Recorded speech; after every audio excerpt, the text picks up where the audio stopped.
हाँ भाई, आ गए स्क्रॉल करते करते एक और स्टार्ट जी वीडियो में लैंड कर गए। अच्छा जीवन जी रहे हो तुम। नीट 2025 को बहुत कम दिन बच गए हैं। सो हम लोग एक रफ टॉक आज करेंगे, बेसिक सा कॉन्सेप्ट हम लोग डिस्कस करेंगे कि इस पॉइंट ऑफ टाइम पे तुम्हें क्या करना चाहिए, ऐसी कौन सी चीज़ें तुम कर सकते हो जिससे कि तुम्हारा जो है प्रिपरेशन और थोड़ा टॉप नॉच पे पहुंच जाए। मिस्टेक्स के लिए मैं अलग वीडियो बनाऊंगी कि what mistakes you need to avoid in this last time. अभी फिलहाल हम लोग बात करेंगे तुम्हें क्या करना है, क्या नहीं करना है वो बाद में डिस्कस करेंगे। क्या करना है अभी डिस्कस करते हैं। लास्ट तक देखना। अगर तुम्हें लग रहा है कि इस वीडियो का स्पीड बहुत कम है, 1.5 या 2x पे देखो, फटाफट से खत्म करो। इस वीडियो से जंप करके फिर दूसरे वीडियो पे मत चले जाना कि इसका भी स्ट्रैटेजी देख लेते हैं। किसी भी कॉम्पिटेटिव एग्जाम का हम लोग नीट की बात कर रहे हैं। लाइक मैंने नीट दिया है, मैंने नीट क्रैक किया है, मेरे को पता है उसका रियलिटी कि क्या चाहिए होता है। क्या चाहिए होता है नीट क्रैक करने के लिए? Dedication, syllabus, revision. इसमें से कोई एक चीज़ होगी तो क्या तुम्हारा नीट क्रैक हो जाएगा? नहीं होगा। यहाँ तक कि ये सारी चीज़ें भी अगर हो गई और मान लो कि तुम्हारा हेल्थ ख़राब हो गया, तुम्हारा नीट क्रैक हो जाएगा? कोई चांस ही नहीं है। तुम्हें क्या करना है? तुम्हें बस एक वर्ड बोलूँगी, बैलेंस। तुम्हें बैलेंस सीखना है। तराजू होता है ना, तुम्हें बैलेंस सीखना है कि कब तुम्हें तुम्हारा स्ट्रेस बहुत ज़्यादा जा रहा है, कब तुम्हें उसे बैलेंस करना है और कब तुम्हें उस स्ट्रेस को एक मोटिवेशनल वे में यूज़ करके और अच्छा परफॉर्म करना है। उसको होता है ना, उससे अपनी प्रोडक्टिविटी बढ़ानी है। बहुत डिफरेंट थिंग। एक बच्चा होता है जिसे स्ट्रेस हुआ और रोने लग गया, उसने सब कुछ छोड़ दिया, किताब कॉपी फेंक दिया, खत्म। एक बच्चा जिसे स्ट्रेस हुआ, उससे रियलाइज़ हुआ, उसने सोचा कि यार स्ट्रेस हो रहा है, I need to study more, और उसने प्रोडक्टिविटी अपनी बढ़ाई बढ़ाई बढ़ाई बढ़ाई बढ़ाई और वो अच्छा परफॉर्म करेगा। तो तुम्हें क्या करना है? स्ट्रेस को हैंडल करने सीखना है। तुम्हें जानना है कि कैसे तुम अपने स्ट्रेस को देखो। एट द एंड जो तुम्हारा दिमाग है दैट इज द मास्टरमाइंड। कोई तुम्हें कुछ भी बोल दे, एट द एंड तुम सुनोगे यहीं की। आई नो तुम यहीं की सुनोगे, ठीक है। तो at this point of time पे ये बहुत ज़्यादा ज़रूरी है कि तुम इसको कैसे हैंडल करते हो। ये तुम्हें जो बोलेगा उसको तुम पॉजिटिव वे में लेते हो कि तुम उसको नेगेटिव वे में लेते हो। तुम डिसाइड करोगे कि तुम्हारा रिजल्ट होगा कि नहीं होगा। कितने भी लोग तुम्हें कुछ भी बता के चले जाए, मैं ही तुम्हें कितना बकवास करके चली जाऊँ, स्ट्रैटेजी दे दूँ, अगर तुम्हारा दिमाग बोलेगा कि ये स्ट्रैटेजी मेरे को फॉलो ही नहीं करा, मेरे से तो नहीं हो पाएगा, मैं तो पढ़ूंगा ही नहीं, ऐसे बस मैं सोचता रहूँगा, 100 स्ट्रैटेजी वीडियो देखता रहूँगा, मेरा नीट तो ऐसे निकल जाना। Are you kidding me? चलो फटाफट से बात कर लेते हैं कि अभी तुम्हें क्या क्या चीज़ें करनी है। ये तो बस एक रियलिटी चेक था। फटाफट से बात करते हैं।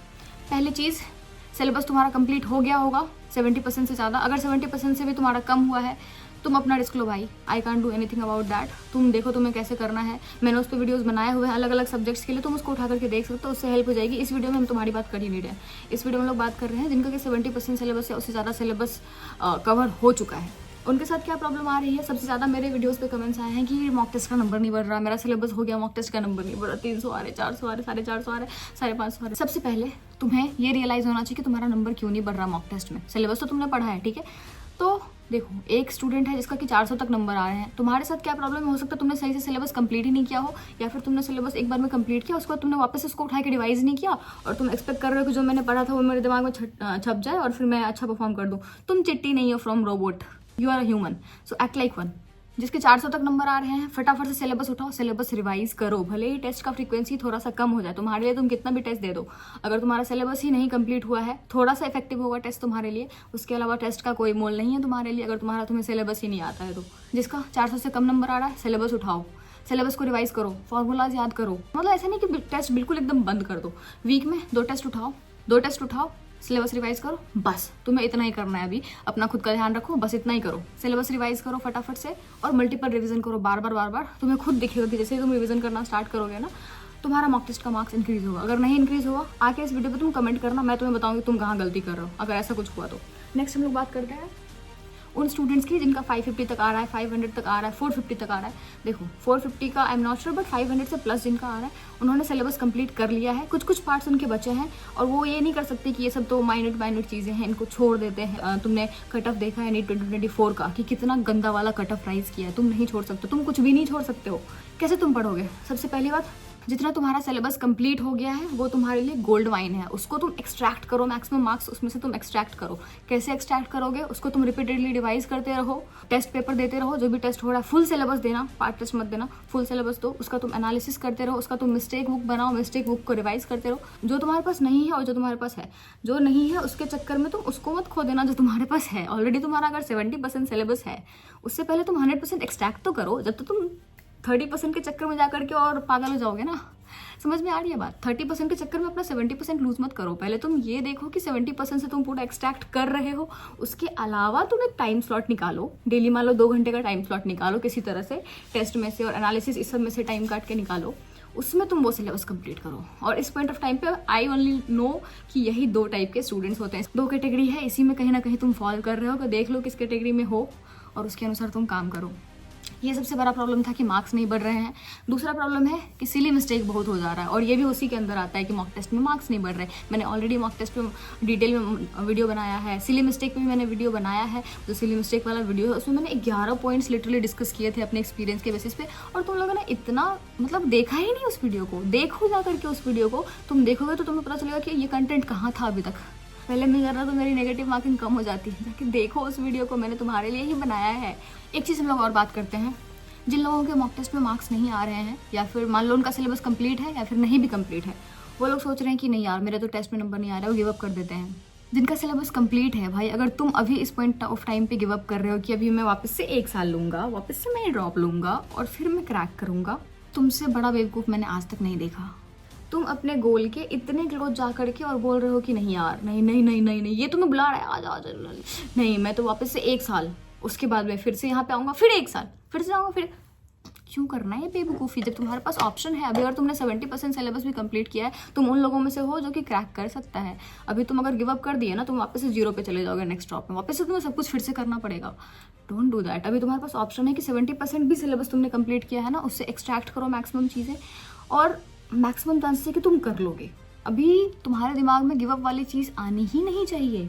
अगर आ रही है तो तुम कुछ गलत कर रहे हो। खुद पे थोड़ा ध्यान दो, खुद पे काम करो। तुम्हें गिव अप वाली चीज़ नहीं सोचनी। अगर तुमने अभी गिव अप कर दिया ना, तुम जिंदगी भर पछताओगे कि काश मैंने उस टाइम पे गिव अप नहीं किया होता, तो I was very close to my goal. या तुम्हारा सिलेबस नहीं भी कंप्लीट हो, तो क्या तुम गिव अप कर दोगे? नहीं। तुम क्या करोगे? तुम ड्रॉप लेने का सोच रहे होगे, या तो तुम सोच रहे हो इस पर जो भी मिलेगा ले लेंगे।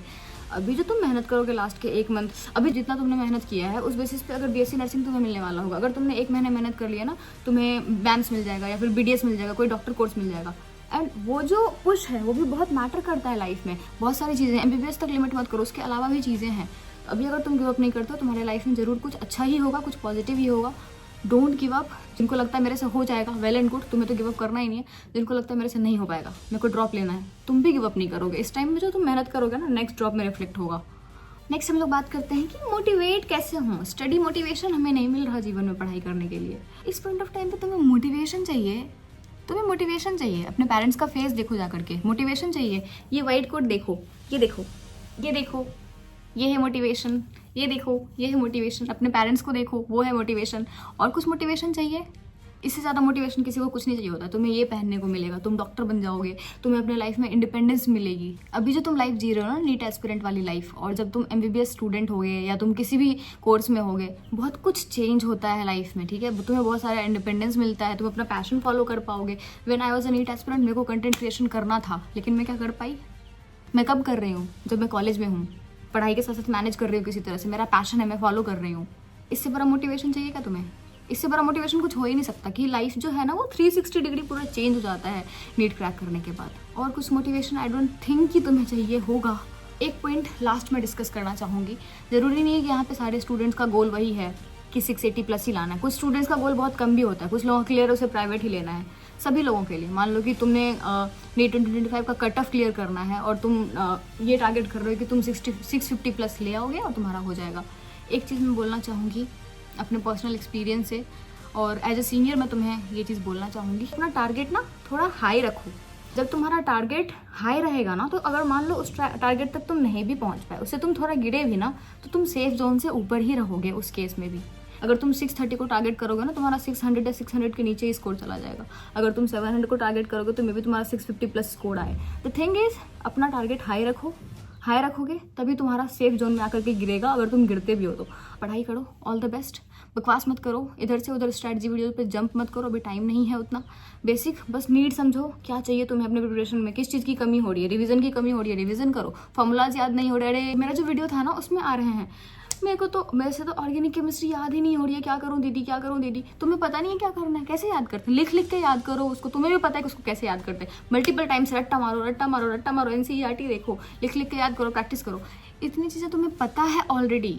जब तुम्हें ऑलरेडी पता है कि तुम्हें क्या करना है, तो तुम लोगों से क्यों पूछ रहे हो? तुम खुद से करो ना, जाकर के स्मार्ट मूव थोड़ा सा अपनाओ ना, तुम खुद से करो। सिर्फ एक चीज़ जिसने मेरे को नीट क्रैक करवाया, सिर्फ 6 महीने मैंने प्रिपेयर किया था सीरियसली, और उस टाइम पे मेरा 0 लेवल था, बिल्कुल 0 लेवल था, क्योंकि मैंने लास्ट ड्रॉप अटेम्प्ट ही नहीं किया था उस टाइम पे। 6 महीने में वैसी कौन सी चीज़ थी जिसे मैंने क्रैक कर लिया, और पिछले 4 साल में मैं क्रैक नहीं कर पाई। बस एक चीज़ मेरे को पता था, मेरे पास इसको क्रैक करने के अलावा कोई ऑप्शन नहीं है। मेरे पास जो भी बैकअप था XYZ जो भी बैकअप था, मेरे को उस पर जाना ही नहीं था। मैंने उसको ऑप्शन ही नहीं रखा था। मैंने पूरा ठान लिया था कि अगर मैंने क्रैक नहीं किया, मेरे को नहीं पता मैं क्या करने वाली हूँ, दिस इज़ द थिंग। मतलब मेरे पास कोई ऑप्शन ही नहीं है, मेरे को क्रैक करना ही है। और मैंने 6 महीने में क्रैक कर लिया। जो मैंने लास्ट 3 साल में नहीं कर पाई ना, वो मैंने 6 महीने में कर लिया। अपने दिमाग में रखो, तुम्हारे पास क्रैक करने के अलावा कोई ऑप्शन नहीं है, एटलीस्ट नीट तक। नीट के बाद हम लोग पॉजिटिव्स, नेगेटिव्स, अप्स डाउन्स हर चीज़ की बात करेंगे। फिलहाल के लिए अपने दिमाग में रखो कि तुम्हारे पास कोई ऑप्शन नहीं है, तुम्हें क्रैक करना ही है। और अगर तुम सोच लोगे तुम्हें क्रैक करना ही है, तो तुम्हारा दिमाग तुम्हारे प्रॉब्लम्स का सॉल्यूशन निकाल के देगा कि भाई तुम ये करो, तुम्हारा ये प्रॉब्लम सॉल्व हो जाएगा। ख़त्म करते हैं वीडियो को यहीं पे। जाकर पढ़ाई करो, बकवास मत करो ज़्यादा, टाइम नहीं है। और ये वीडियो थोड़ा एंग्री टोन में था, क्योंकि मैं जब कमेंट्स देख रही थी ना वीडियो के, तो मेरे को गुस्सा आ रहा था कि ये लोग जितने टाइम में कमेंट कर रहे हैं यहाँ पर आकर के, उन्हें भी पता है कि दिमाग में कैसे करना है किस चीज़ को। बस एक कमेंट जो है तुम्हारे दिमाग में जो चीज़ है उसको बस वैलिडेट कर रहा है, और उस वैलिडेशन के चक्कर में तुम कितने वीडियोस पे जाकर के कमेंट कर रहे हो कि दीदी ये हो रहा है, भैया वो हो रहा है। उतने टाइम में अगर तुमने अपने दिमाग की बात सुन ली ना, तो उस चीज़ को तुम अपना के देखोगे, अरे ये तो काम कर रहा है, मेरे को तो स्ट्रैटेजी की ज़रूरत ही नहीं पड़ी। कड़वा है पर सच है। बाय।